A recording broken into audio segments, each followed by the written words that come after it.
জীবনে বেঁচে থাকতে হলে সুস্থ থাকার প্রয়োজন আছে। আর এই সুস্থ থাকতে হলে 10টি নিয়ম আপনাকে অবশ্যই মেনে চলতে হবে।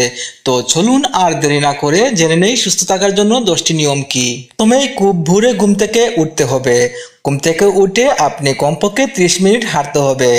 তারপর 2 নম্বরে যা রয়েছে, আপনি প্রতিদিন বসার সময় সোজা হয়ে বসার অভ্যাস করতে হবে। 3 নম্বরে যা রয়েছে, তেলাক্ত ও মিষ্টি খাবার পরিহার করতে হবে। 4 নম্বরে যা রয়েছে, খাবার ভালো করে চিবিয়ে খেতে হবে।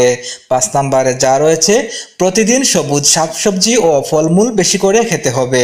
6 নম্বরে কাজকর্ম নিয়ে ব্যস্ত থাকতে হবে। 7 নম্বরে রয়েছে নিজের কাজ নিজেই করতে হবে। 8 নম্বরে রয়েছে শোবার সময় পাতলা ও সুতির কাপড় পরতে হবে। 9 নম্বরে রয়েছে রাগ নিয়ন্ত্রণ করতে হবে। 10 নম্বরে অবশ্যই সর্বদা হাসি খুশি থাকতে হবে। ধন্যবাদ। এইরকম কোনো ভিডিও পেতে হলে এই চ্যানেলটি সাবস্ক্রাইব করে রাখুন। আবারও দেখা হবে নতুন নতুন কোনো এরকম গুরুত্বপূর্ণ ভিডিও নিয়ে।